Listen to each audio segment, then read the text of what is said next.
आज से नवरात्रे प्रारंभ हुए हैं। 9 दिन तक, नवरात्रे के 9 दिन, अगर आपको ऐसा लगता है कि शिवजी आप बाबा मेरी नहीं सुन रहा, बहुत संघर्ष का जीवन चल रहा है, बहुत परेशानी का जीवन चल रहा है, बहुत कष्ट का जीवन चल रहा है और कोई मंजिल, कोई राह, कोई मार्ग दिख ही नहीं रहा, तुम्हारा कैसा भी दुख है, जो आज गुप्त नवरात्रे प्रारंभ हुए, आज से 9 दिन तक का एक नियम ले लो में कि मुझे शिवजी के मंदिर में अशोक सुंदरी वाली जगह पर एक बेलपत्र माँ हेमवती माता के नाम से, कौन सी माता? हेमवती माँ हेमवती के नाम से एक बेलपत्र अशोक सुंदरी वाली जगह पर समर्पित करूंगी। 9 दिन का एक नियम धारण करो और 12वें या 15वें दिन आप देखिए आपका जो दुख है मेरा बाबा उसको काट कर ही रहे। कल कथा में कहा था, स्मरण में होगा आप लोगों के, देवी को प्रसन्न करने के लिए अग्नि की जरूरत पड़ती है और शिव को प्रसन्न करने के लिए जल की जरूरत पड़ती है। कल की कथा में कहा था जितने देवी के उपासक हैं या अष्टमी नवमी पूजने वाले हैं वो कंडा जलाकर, गोबरी जलाकर, गाय का गोबर सूख जाता है उसको जलाकर उसमें धूप छोड़ते हैं, मालपुआ या पूड़ी या खोट या सब्जी जो भी बनता है उसको छोड़ते हैं, अष्टमी नवमी पर पूजन करते हैं, धूप देते हैं, अग्नि में छोड़ते हैं। क्यों छोड़ते हैं? क्योंकि देवी अग्नि से प्रसन्न होती है और शिव जल से प्रसन्न होता है। देवी अग्नि से और शिव जल से, उसकी प्रसन्नता हमें सुख देती। केवल 4 नवरात्रे होते हैं, 2 गुप्त होते हैं, एक चैत्र का होता है, एक शरदी होता है। केवल 4 नवरात्रे ऐसे होते हैं जिन नवरात्रे में शिव जी के मंदिर में अगर दीपक भी लगाया जाता है तो लंबी बत्ती का लगाया जाता है, बाकी के समय में शिव के मंदिर में गोल बत्ती का दीपक लगता। क्यों? कहते हैं 64 योगनियां, आपको पहले भी कहा था, आज फिर अच्छे से समझ लीजिए।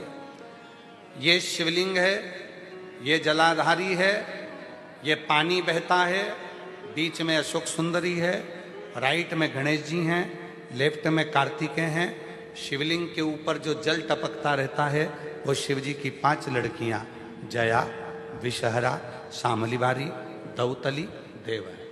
ये पीठिका पार्वती जी का हस्त कमल, ये पीठिका पार्वती जी का हस्त कमल। इस पीठिका के नीचे जितना मोटा भाग रहता है, शिवलिंग जहां रखा है उस पीठिका का जितना मोटा भाग, जहां से पानी नीचे गिरता है, जितना मोटा भाग होता है, इतने पूरे मोटे भाग में मां आद्य शक्ति के 64 योगनियां यहां पर विराजमान होती है। जब हम जल समर्पित कर कर लंबी बत्ती का दीपक नवरात्रे में लगाते हैं तो जो 64 योगनियों की जो शक्ति है, 64 योगनियों का जो फल है, देवी की आराधना और साधना का जो फल है, भले हमने व्रत करा नहीं करा, भले हमने पूजन करी नहीं करी, भले हम नवरात्रे में कोई व्रत साधना तप नहीं कर पाए, कोई बात नहीं, पर जिसने शिव को जल चढ़ाया, ये जल बहकर यहां से निकलेगा,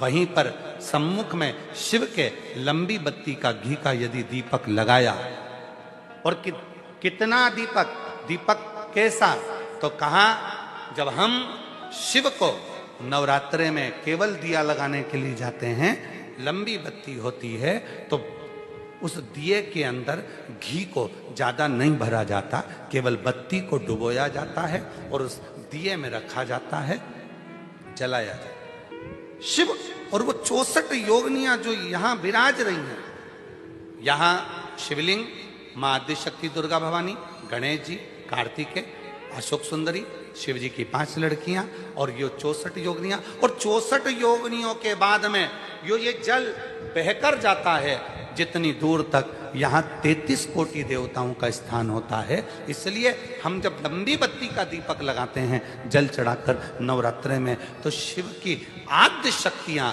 हमको सुख प्रदान करना प्रारंभ कर देती हैं और हमारे भंडार में कोई कमी नहीं, तो भंडार की कमी को दूर। इसलिए कई लोगों ने तो गीत भी बनाया है, भजन भी बनाया है। वो कहते हैं ना, मैं तो लाई हूँ दाने अनार के, मेरी मैया के 9 दिन बाहर के। मैं तो लाई हूँ दाने अनार के, मेरी मैया के 9 दिन बाहर के। माँ आद्य शक्ति की आराधना साधना के साथ शिव की साधना हो तो प्रत्येक किसी भी नवरात्रि के अंदर, नवरात्रि के अंतर्गत 9 दिन का तुम नियम बना लो। 9 दिन तक नवरात्रि में 9 लाल फूल की 9 पंखड़ियां या 9 कोई भी चावल लाल कलर में कर कर, कुंकू में कर कर, अगर माँ जगत जननी के मंदिर में नहीं जा सकते, माँ भीड़ रहे तो शिवलिंग की जो जलाधारी है, जहां पानी गोल घूमता है, इस जलाधारी पर कहीं पर भी नवरात्रे में 9 दिन तक या तो लाल फूल की पंखड़ी 9 या 9 चावल के दाने लाल कलर कर कुंकू में, लाल चंदन में उस स्थान पर चढ़ाना प्रारंभ करो। 9 दिन के बाद तुम्हें 15 दिन और निकलेंगे, उसके बाद तुम्हें खुद लगेगा कि तुम्हारी जॉब, तुम्हारी नौकरी तुम्हारा बाबा ने लगाया है। शक्ति का बल, परिश्रम जरूर करना, मेहनत जरूर करना, रात दिन खुद लगेगा कि तुम्हारी जॉब, तुम्हारी उस स्थान पर चढ़ाना प्रारंभ करो। 9 दिन के बाद तुम्हें 15 दिन और निकलेंगे, उसके बाद तुम्हें खुद लगेगा कि तुम्हारी जॉब, तुम्हारी नौकरी तुम्हारा बाबा ने लगाया है। शक्ति का बल, परिश्रम जरूर करना, मेहनत जरूर करना, रात दिन पढ़ाई एक साथ करना और अपने परिश्रम को नहीं छोड़ना। मेहनत जरूर करो पर साथ में ये प्रयोग भी करो नवरात्रि का। देखो शिव और शक्ति का बल तुम्हें प्रसन्नता देता है कि नहीं देता। शिव शक्ति का बल हमें प्रसन्नता। गुप्त नवरात्रि प्रारंभ हो तो अनार का रस या अनार के दाने थोड़े से 2-4 दाने प्रतिदिन, अनार के दाने 2-4 अपनी माता रानी के, शिव के स्मरण में, अपना घर का जो मंदिर हो जिसमें भगवान बैठे हों, तुम्हारे घर के मंदिर में जो भी भगवान बैठे हैं, अगर 9 दिन तक लगातार अनार के 2-4 दाने का भी आप रोज माता रानी को अगर भोग लगाती हो और उस अनार के दाने का या शिव को भोग लगाते हो, उस अनार के दाने का घर के जितने सदस्य एक एक दाना अनार का सब खा लें, शरीर में रोग कैसा भी हो वो रोग समाप्त होकर ही रहता है। गुप्त नवरात्रे शिव और शक्ति की आराधना के नवरात्रे प्रारंभ हो। गुप्त नवरात्रे का मतलब होता है कि गोपनीय रूप से शिव की और शक्ति की आराधना करो, कहीं मत जाओ। तुम्हारा मन करे गुप्त नवरात्रे में 24 घंटे में से अगर 5 मिनट निकाल लो और 5 मिनट बैठकर कुछ मत करो, अपने हाथ में भी अगर एक गुप्त रुपया, कोई सिक्का, 1, 2, 5, 10 जो भी सिक्का तुम्हारे पास में हो, चांदी का हो या 1 रुपया का हो या सोने का हो या हीरे का हो, जो भी हो तुम्हारी मर्जी, या अपना ये रुपया आप लोग आरती में चढ़ाती हो, कोई सा भी 1 रुपया अपने हाथ में रखकर बेलपत्र के साथ अगर प्रतिदिन शिव के मंत्र का जाप करती हो और माँ आदिशक्ति के नाम का एक दीपक शिव के मंदिर में अगर लगा देती हो या देवी के मंदिर में शिव के नाम का दीपक लगा देती हो और वो रुपया, वो बेलपत्र 9 दिन तक अपने हाथ में रोज रखना है। 5 मिनट रखो, 2 मिनट रखो और उस रुपए बेलपत्र को अपने पास रखो। 9वां दिन पूर्ण हो, बेलपत्र शिव को समर्पित कर दो और वो रुपया शिव जी को स्पर्श कराकर वापिस अपने हाथ में लेकर अपनी अलमारी में या तिजोरी में रखो। तो गोपनीय गुप्त नवरात्रि आपके जीवन में ऐसी संपदा देता है कि जीवन में वैभव की कमी। नवरात्रि में जितनी शंकर की आराधना कर सकते हो उतनी करो। शंकर की आराधना करने से नवरात्रि में शक्ति का बल बढ़ता।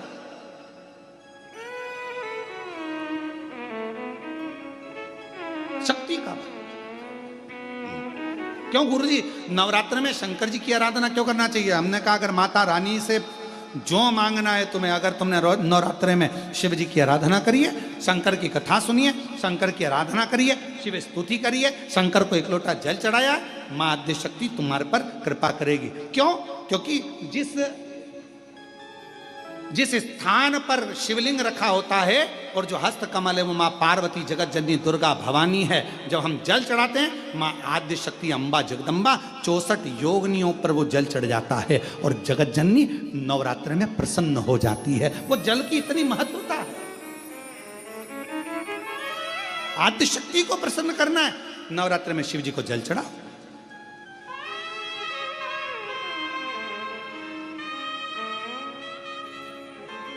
कोई बेटा बेटी है, कोई एग्जाम दे रहे हैं, कंपटीशन एग्जाम में बैठ रहे हैं, सर्विस के लिए जा रहे हैं, नौकरी के लिए जा रहे हैं, नौकरी नहीं लग रही है, हम कहेंगे लाल पुष्प की पत्तियों को प्रत्येक किसी भी नवरात्रि के अंदर, नवरात्रि के अंतर्गत 9 दिन का तुम नियम बना लो। जैसे कई माताओं का नियम रहता है, मेरा व्रत है, मैं दूध पर 1 गिलास दूध पर व्रत करूंगी, मैं नंगे पैर चलूंगी, मैं ये व्रत करूंगी, मैं वो व्रत करूंगी। मैं बेटा बेटियों से कहूंगा, नवयुवक बच्चों से कहूंगा, अगर आप कंपटीशन एग्जाम में बैठ रहे हो, अपनी पूरी मेहनत करो, पूरा परिश्रम करो, रात दिन एक करो और लगे रहो। और 9 दिन तक नवरात्रि में 9 लाल फूल की 9 पंखड़ियां या 9 कोई भी चावल लाल कलर में कर कर, कुंकू में कर कर, अगर माँ जगत जननी के मंदिर में नहीं जा सकते, माँ भीड़ रहे तो शिवलिंग की जो जलाधारी है, जहां पानी गोल घूमता है, इस जलाधारी पर कहीं पर भी नवरात्रे में 9 दिन तक या तो लाल फूल की पंखड़ी 9 या 9 चावल के दाने लाल कलर कर कुंकू में, लाल चंदन में उस स्थान पर चढ़ाना प्रारंभ करो। 9 दिन के बाद तुम्हें 15 दिन और निकलेंगे, उसके बाद तुम्हें खुद लगेगा कि तुम्हारी जॉब, तुम्हारी नौकरी तुम्हारा बाबा ने लगाया है। शक्ति का बल, परिश्रम जरूर करना, मेहनत जरूर करना, रात दिन पढ़ाई एक साथ करना और अपने परिश्रम को नहीं छोड़ना। मेहनत जरूर करो पर साथ में ये प्रयोग भी करो नवरात्रि का। देखो शिव और शक्ति का बल तुम्हें प्रसन्नता देता है कि नहीं देता। शिव शक्ति का बल हमें प्रसन्नता देता है कि नहीं देता।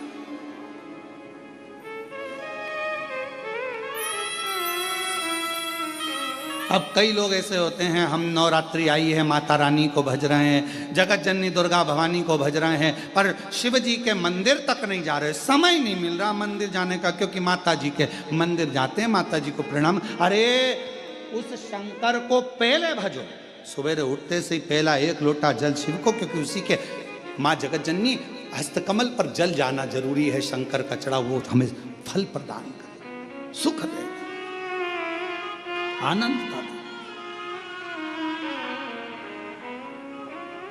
और महादेव चैत्र नवरात्रे में, शरदीय नवरात्रे में, आषाढ़ी नवरात्रे में, आदिक पौष नवरात्रे में हम शंकर की, हम जगत जननी जगदम्बा की जब स्थापना करते हैं, या हम नूतन घर का प्रवेश करते हैं, या गणेश जी की स्थापना करते हैं, या कोई दुकान को प्रवेश करते हैं, या कोई शुभ कार्य करने के लिए अग्रण्य होते हैं, तो हम कलश की स्थापना क्यों करते हैं। आज शिव महापुराण में शुरुआत में अपन शिव और पार्वती की यही संवाद को लेकर चलते।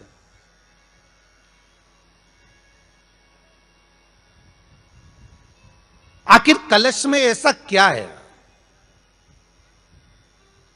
कलश के अंदर आखिर ऐसा क्या विराजमान है कि 33 कोटि देवता उस कलश के अंदर आकर बैठ जाते हैं। महाराज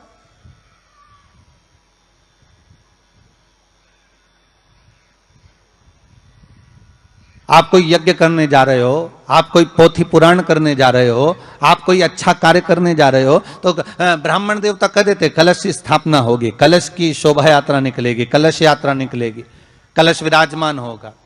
और आज हर की पौड़ी पर, प्रयागराज में या उज्जैनी में, नासिक में जो बड़े बड़े कुंभ के मेले होते, कुंभ का मतलब भी तो कलश से होता, उसकी महत्वता क्यों है? उस कुंभ की, उस घड़े की महत्वता कहां से प्रकट हो गई?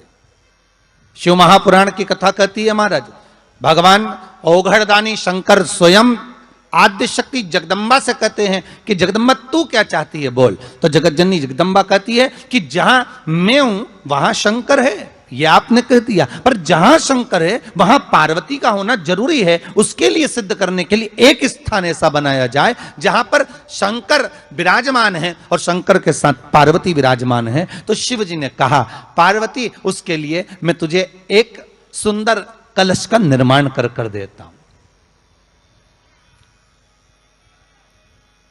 दुनिया का रचनाकार, दुनिया की रचना करने वाले महाराज, संपूर्ण ब्रह्मांड की रचना करने वाले, जिनको भगवान शिव ने स्वयं ब्रह्मदेव से कहा है कि ब्रह्मा जी तुम सृष्टि खंड को आगे बढ़ाइए, सृष्टि की रचना करिए। और आज ही के दिन, यही चैत्रीय प्रतिपदा के दिन, यही इसको कहते हैं नया संवत्सर, नया वर्ष।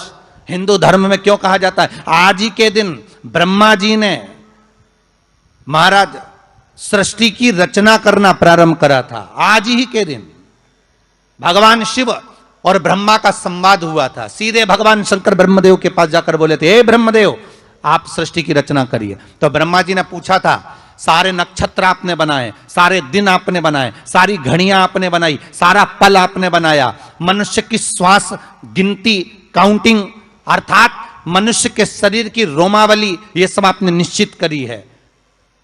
अब की बार तो नवरात्रे 10 दिन के हैं। आप सभी को बहुत बहुत बधाई हो। कहते हैं नवरात्रे जब बढ़कर आते हैं, 9 दिन से अगर 10वें दिन नवरात्रे बढ़ जाते हैं, नवरात्रे अगर एक दिन भी बढ़कर आते हैं, माँ जगत जननी की आराधना करने वाले, साधना करने वाले भक्तों को इतना फल नवरात्रे का प्राप्त होता है, वो 10 गुना फल नवरात्रे में प्राप्त होता है। और नवरात्रे में भी अगर आपकी कोई कामना है, आपकी अगर इच्छा है, आपका मन है, तो जगत जननी की आराधना करो। पति और पत्नी में अगर क्लेश है तो जगदम्बा के मंदिर में मक्खन चढ़ाओ, प्रेम बढ़ जाएगा।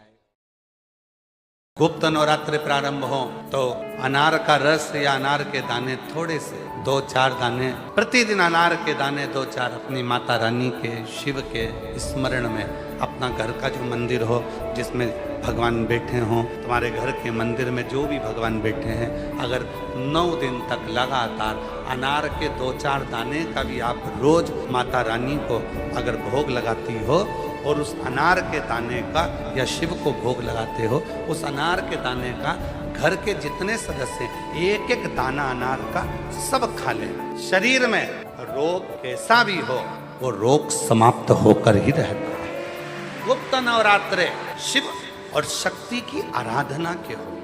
अब कई लोग ऐसे होते हैं, हम नवरात्रि आई है, माता रानी को भज रहे हैं, जगत जननी दुर्गा भवानी को भज रहे हैं, पर शिव जी के मंदिर तक नहीं जा रहे, समय नहीं मिल रहा मंदिर जाने का, क्योंकि माता जी के मंदिर जाते हैं, माता जी को प्रणाम। अरे उस शंकर को पहले भजो, सवेरे उठते से ही पहला 1 लोटा जल शिव को, क्योंकि उसी के माँ जगत जननी हस्तकमल पर जल जाना जरूरी है, शंकर का चढ़ा, वो हमें फल प्रदान करे, सुख दे,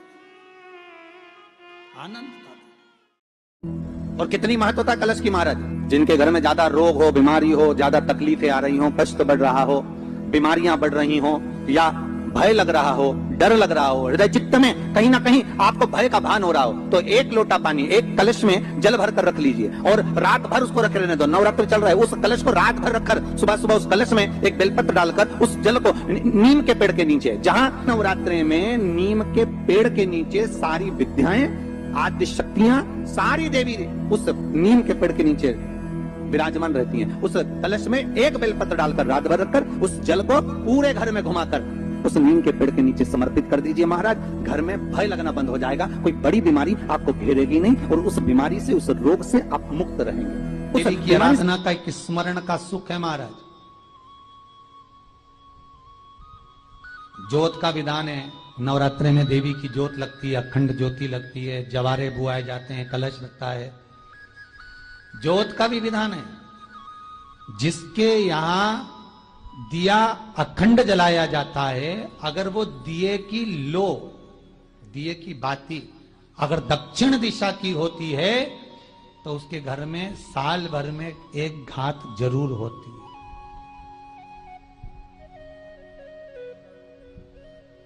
जो दिया अखंड जलता है, उसकी बाती का मुख दक्षिण का नहीं होना चाहिए। अगर आपने देवी भागवत का स्मरण कराओ, देवी भागवत को अगर सुना हो, तो देवी भागवत में स्पष्ट किया गया कि पूर्व की ओर मुख करा हुआ दिया, अर्थात पूर्व की ओर ज्योत जो जलाई जाती है, वो संपदा की वृद्धि करती है। पश्चिम की ओर मुख कर कर जो ज्योत लगाई जाती है महाराज, वो वैभव को देती है। और उत्तर की ओर जो मुख कर कर ज्योत जलाई जाती है, उत्तर की ओर जो ज्योत का मुख रहता है, वो आयु की वृद्धि करती है, घर में अकाल मौत को रोकती है।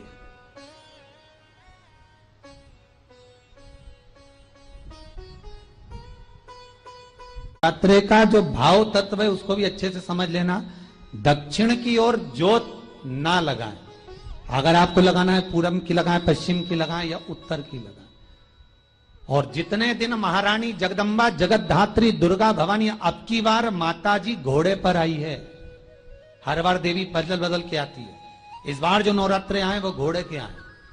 तो घोड़े पर जो देवी जी आती है वो समृद्धि को देने वाली आती है, लक्ष्मी की वृद्धि करने वाली आती है। जैसी घोड़े की रफ्तार होती है उस रफ्तार से लक्ष्मी घर में आती है। तो ये मत सोचना कि कोरोना महामारी ने हमको नीचे गिरा दिया या कोरोना महामारी ने रोक दिया, कमाई के स्रोत रोक दिए, धन रोक दिया। चिंता मत करना। मेरी मां जगत जननी दुर्गा भवानी अब की बार घोड़े पर आई है। साल भर में इतना धन दे देगी कि आपने पीछे के 4 साल में नहीं कमाया होगा। इतनी मेरी मां भंडार भर देगी। ये घोड़े पर आई है, कोई साधारण नहीं हो सकता। देवी भागवत में स्पष्ट किया गया, जब जगदम्बा मगर पर आती है उसका भाव अलग है, और जगदम्बा जब हाथी पर आती है उसका भाव अलग है, और जगदम्बा जब घोड़े पर आती है तो जगत को समृद्धिवान बना देती है, वैभव में कमी नहीं आती। अभी भले दुनिया के लोग अभी रोते हैं कि पैसा नहीं आ रहा, कोरोना महामारी ने सब तोड़ दिया, रोक दिया, पर चिंता ना करना। मेरी मां अगर घोड़े पर आई है तो उसका सुख आपको जरूर मिलेगा। एक जरा सी मिट्टी की दुकान भी अगर आप खोल कर बैठेंगे तो चांदी और सोना के बराबर कमाएंगे, इतना धन देगी वो मारा। साधारण नहीं है मेरी माता। तात्विक सुख का आनंद देने वाली, लाभ तत्व प्रदान करने। और नवरात्रि में भी अगर आपकी कोई कामना है, आपकी अगर इच्छा है, आपका मन है, तो जगत जननी की आराधना करो। पति और पत्नी में अगर क्लेश है तो जगदम्बा के मंदिर में मक्खन चढ़ाओ, प्रेम बढ़ जाएगा। आपको लगता है कि पति कोई अन्य स्त्री से लगा हुआ है या परिवार टूट रहा है, तलाक तक पहुंच गया है, तो माता के मंदिर में आप ध्वजा लगवाइए, उस ध्वजा पर मक्खन लगाकर लगवाइए, आपको लाभ मिलेगा। महाराज, यदि आपको लगता है कि बच्चे बहुत ज्यादा अपशब्द बोल रहे हैं, मुंह चला रहे हैं और प्रेम नहीं रख रहे, तो माता के मंदिर में लाल पुष्प, लाल चंदन और लाल चूड़ी मां को समर्पित करिए, प्रेम बढ़ेगा। बच्चा कभी आप जी से कम नहीं बोलेगा, प्रेम की भाषा निकलेगी मुंह से। मां जगत जननी की आराधना, जगदम्बा की उपासना। नवरात्रे में 9 दिन में से कोई एक दिन ऐसा ले लो जिस दिन कन्याओं का भोजन कराओ, साथ में उनको लाल चुनरी ओढ़ाओ या कोई लाल वस्त्र, लाल पूजन की सामग्री उनको दो, सुख मिलेगा, आनंद आएगा।